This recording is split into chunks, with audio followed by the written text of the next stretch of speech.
Karibu sana, hii ni Saint TV. Mimi naitwa Keti the Air Personality. Tuko na story nyingi sana siku ya leo. Tuko na story nyingine kutoka kwa Cardi B. Hataki mazoea kabisa.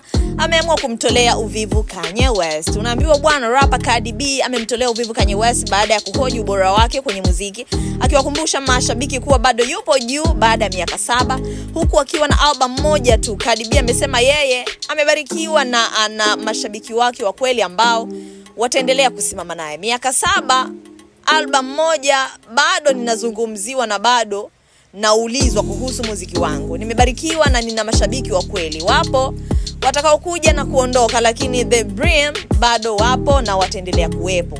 Cardi B akitaja The Brim ambao ni jina la mashabiki zake kindaki kweli kweli.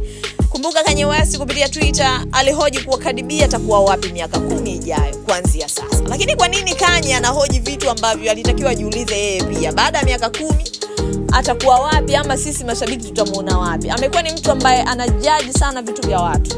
Yes, kila siku na haijai kupita wiki hatujamzungumzia Kanye kwenye mambo ya watu. Cardi B alichukua nafasi ya Nicki Minaj, Megan Thee Stallion akachukua nafasi ya Cardi B, Doja Cat akaja akachukua nafasi ya Megan Thee Stallion. Lakini pia tumeona Doja Cat juzi amesema kwamba hataki kuitwa mzee, sio mzee kabisa, na msimlinganishe na watu ambao umri umeenda. Kisha Doechii akachukua nafasi ya Doja Cat baada ya Doja kuanza kuhusishwa na huu puuzi wa nazi ambao unaendelea kwa Cardi B na Kanye West. Yes, maoni yako ni yapi kuhusiana na lifestyle ya Kanye West, kukosoa watu, kuwapa tathmini watu kwamba utakuwa wapi baada ya muda fulani? Kwa nini asijiuliza yeye?